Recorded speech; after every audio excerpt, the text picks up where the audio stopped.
नए मुख्यमंत्री, नई सरकार बनने के बाद एक नया फैसला लिया गया कि ग्रेटर पटना, बृहद पटना जो बरसों से मानचित्र पर तैयार किया गया है, अभी ज़मीनी स्तर पर तैयार नहीं किया गया है, कुछ संसाधन बनाए गए हैं। उस विकास के लिए ज़मीन की खरीद बिक्री पर रोक लगा दी गई है। इससे किसान कितने परेशान हो रहे हैं, किन किन समस्याओं का सामना करना पड़ रहा है, उसी पर हम बात करेंगे आईपीएस अधिकारी पूर्व आईजी अमिताभ दास जी से। नमस्कार महोदय। नमस्कार। राजधानी पटना में सरकार बेहतर विकास करना चाहती है, ग्रेटर पटना बनाना चाहती है। उत्तर दक्षिण पूरब पश्चिम पटना का विस्तार होगा। ऐसे में किसानों के ऊपर गाज गिरी है कि आप ज़मीन खरीद बिक्री बंद कर दीजिए। वो लोग परेशान हैं कि बेटी की शादी करनी है, बच्चे को पढ़ाना है, कैसे करेंगे? नहीं, ये तो देखिए बहुत ही गलत आदेश है सरकार का और तुगलकी फरमान है, और इसको तो पटना उच्च न्यायालय में चुनौती दी जाएगी और पूरी संभावना है कि पटना उच्च न्यायालय इस तुगलकी फरमान को खारिज कर देगा, रद्द कर देगा, और सरकार को बोनस में फटकार भी लगेगी। मैट्रिक फेल मुख्यमंत्री जो है हमारे सम्राट चौधरी, इनको समझना चाहिए कि यदि किसी की ज़मीन है ना, 2 बीघा 3 बीघा जितनी भी ज़मीन है, वो ज़मीन उसकी अपनी संपत्ति है, उसने अपने उससे खरीदा है, जैसे भी खरीदा है पैसे बचा कर, और उस पर उसका अधिकार है। संपत्ति का अधिकार तो मौलिक अधिकार है। और मान लीजिए, एक मैं उदाहरण देता हूँ, मान लीजिए किसी के पास, किसान के पास 3-4 बीघा ज़मीन है, अचानक उसको कोई बड़ी बीमारी हो जाती है, कैंसर हो जाता है, उसको इलाज के लिए ज़्यादा पैसे चाहिए, और वो ज़मीन बेच के बम्बई जाना चाहता है कैंसर के इलाज के लिए, और इधर सरकार का फतवा जारी है कि नहीं, आप अपनी ज़मीन नहीं बेच सकिएगा, तो कौन जिम्मेदार होगा? उसकी यदि मौत हो जाएगी इलाज के बिना, तो कौन जिम्मेदार होगा? कि मैट्रिक फेल मुख्यमंत्री पर हत्या का मुकदमा चलाया जाएगा? नहीं चलाया जाएगा। तो ये तो बहुत गलत बात है, और इस तरह के तुगलकी फरमानों से सरकार की देखिए इज्जत घटती है, इकबाल ख़त्म होता है। ये देखिए, भले सरकार ने कर दिया हो, लेकिन मैं कह रहा हूँ कि न्यायालय की कसौटी पर ये खरा नहीं उतरेगा, क्योंकि संपत्ति का अधिकार नागरिक का मौलिक अधिकार होता है। किसी नागरिक को आप उसी की ज़मीन को खरीदने बेचने से कैसे रोक सकते हैं?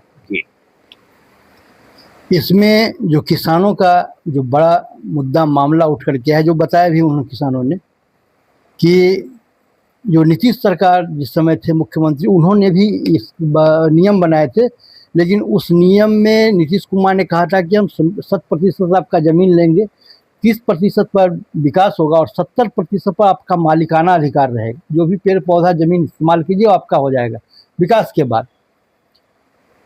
सम्राट चौधरी ने उस नियम को बदल दिया, कहा कि हम आपका 100% ज़मीन लेंगे और इसमें से 18% कंपनी वाले बेच करके उसी ज़मीन से डेवलपमेंट करेंगे, आपको कुछ नहीं मिलेगा। आपको ज़मीन की कृषि वाला जो दाम है वो दिया जाएगा, जबकि सरकार के घोषणा में है कि ये ज़मीन आवासीय हो गई है। तो 2 रुपया रेट कृषि भूमि की है, आवासीय की भूमि की 40 रुपया है। सरकार वो देना नहीं चाह रही है, मुआवजा ले लो जबरन कर रही है। नहीं, ये तो आप कह सकते हैं सरकारी गुंडागर्दी है, और सरकार पूरी तरह देखिए जो बिल्डर्स के दबाव में काम कर रही है। जो बड़े बड़े पूंजीपति हैं, जो बिल्डर्स हैं, लगता है उन्होंने सरकार को खरीद लिया है, और थैली पहुंचाकर उन्होंने अपने पक्ष में नीतियां बनवा ली हैं। ये तो बिल्कुल एक अन्याय वाली चीज़ है, और इसका जमकर प्रतिकार होना चाहिए, शांतिपूर्ण प्रतिरोध होना चाहिए।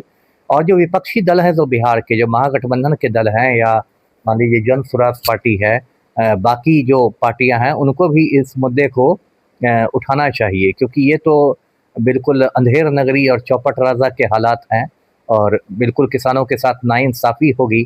आप उसको मतलब आवासीय ज़मीन के रूप में डेवलप कीजिएगा और मुआवजा दीजिएगा कृषि के ज़मीन के हिसाब से। ये तो मतलब बड़ी गलत बात है। जी, यहाँ जब किसान विरोध करने के लिए राजधानी पटना में पहुँचे, काफ़ी पैदल थे, तो यहाँ मजिस्ट्रेट के द्वारा जो वहाँ होते हैं रोका गया, कहा कि आप लोग नहीं कर सकते हैं। काफ़ी विवाद हुआ कि हमने तो डीएम को लिख के दिया था। तो डीएम साहब से 1 घंटा बात भी, तो डीएम साहब कहा कि ये तो हमारे बस की बात नहीं है, तो आप मुख्यमंत्री के पास जाइए। तो उसी के लिए हम लोग यहाँ आए हैं कि काफ़ी मशक्क़त के बाद वो लोग धरना पर बैठे। नहीं, डीएम ठीक है, मैं मानता हूँ कि ये सरकार का नीतिगत फैसला है, तो डीएम साहब के बस की बात तो नहीं है।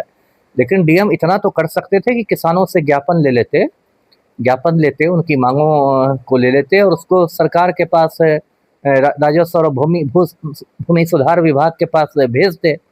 है ना, उस पर अपना मंतव्य भी दे सकते थे, मंतव्य के साथ भेज सकते थे। ये काम तो डीएम साहब कर सकते थे। अगर ये भी नहीं किया तो ये तो प्रशासन की संवेदनहीनता कही जाएगी। यहाँ एक प्रश्न उठता है कि जैसे कि उन लोगों ने लिखित दिए जिलाधिकारी के कार्यालय गोपनीय कक्ष में दिया है कि हम धरना करेंगे, प्रदर्शन करेंगे, जो भी। तो जब वो लिखित सूचना के बाद जब यहाँ आए तो वहाँ जो स्थानीय मजिस्ट्रेट सड़क पर होते हैं उन्होंने कहा कि कोई हम लोग के पास जानकारी नहीं, आप लोग यहाँ से जाइए। तो उन्होंने कहा कि किस आधार पर रोक रहे हैं, आप लिखित दिखलाइए। हम लोग तो प्रोटेस्ट करने आए हैं, लिख के दिया गया है, डीएम ने हम लोग को रोका नहीं, तो पहले सूचना कर देते। तो ऐसे में क्यों किसी प्रदर्शन को, किसी मांग के लिए मजिस्ट्रेट को क्या अधिकार है कि तुरंत हटा दे? कोई अधिकार नहीं है, कोई अधिकार नहीं है। देखिए, दर्शकों को भी पता होगा कि पटना हाईकोर्ट ने, माननीय उच्च न्यायालय ने पटना का जो गर्दनी बाग इलाका है उसको चिन्हित किया हुआ है धरना प्रदर्शन के लिए। मतलब वहाँ आप शांतिपूर्ण धरना प्रदर्शन दे सकते हैं, कर सकते हैं। ऐसा नहीं कि आप कहीं पटना में बैठ जाइएगा बीच बेली रोड पर, ये बात नहीं है। लेकिन गर्दनी बाग को एक धरना और प्रदर्शन स्थल के लिए पटना हाईकोर्ट ने चिन्हित किया हुआ है। तो यदि किसान जो किसी देश के नागरिक हैं, ऐसा नहीं कि आतंकवादी हैं, अन्नदाता हैं, जो मजिस्ट्रेट रोक रहे हैं वो भी किसान का ही गेहूँ चावल खाते हैं। तो यदि किसान मान लीजिए शांतिपूर्ण वहाँ धरना प्रदर्शन करना चाहते हैं तो हम नहीं करने देंगे, ये तो फिर रंगदारी वाली बात हो गई। तो इसी सबसे गुस्सा बढ़ता है और इसी सबसे फिर मतलब लोग हिंसक रास्ते पर भी जाते हैं। इसलिए ऐसा नहीं होना चाहिए। एक तरफ आप पीपुल्स फ्रेंडली प्रशासन की बात करते हैं कि जो जनता के हित में सोचिए, और दूसरी तरफ अंग्रेजों के ज़माने के प्रशासन की का काम करते हैं, उसकी तरह काम करते हैं। जी, जमींदारी उन्मूलन के बाद से हर जमीन का मालिकाना अधिकार जो रखने वाले रैयत होते हैं, शासन के रैयत होते हैं, लेकिन उसमें खास और आम दो होता है। जो आम होता है वो आम नागरिकों का है, रैयती है, उसके रसीद कटते हैं, सरकार को कर दिया जाता है। सरकार उनके ज़मीन को उनके इजाज़त के बिना नहीं ले सकती। यदि इस प्रकार का काम विकास के नाम पर करती है तो यह वास्तव में तानाशाही स्थिति है, और उस ज़मीन के लिए उचित मुआवजा भी न देना यह सरकार की नीति में खामी है। इस दृष्टि से जो किसानों का कहना है और किसानों की बात पर संज्ञान लेकर सरकार पूंजीपतियों के लिए काम न करे, जनता के लिए काम करे, यही रामराज और भारत देश की मांग होनी चाहिए। जनता के पास कोई बाहरी आमदनी नहीं है ज़मीन के अलावे। बीमार पड़ जाए, बच्चों की पढ़ाई हो, घर में शादी हुआ, किसी प्रकार की उस सब के लिए ज़मीन ही एक बड़ा माध्यम होता है जिसके माध्यम से वो बड़ा पूंजी इकट्ठा कर सकते हैं, बना सकते हैं। ऐसे में सरकार का निर्णय काफ़ी संवेदनहीनता से प्रेरित है, जनता के लिए नुकसानकारी है। इस हिसाब से सरकार को संज्ञान लेना चाहिए। आनंद अमन, पटना।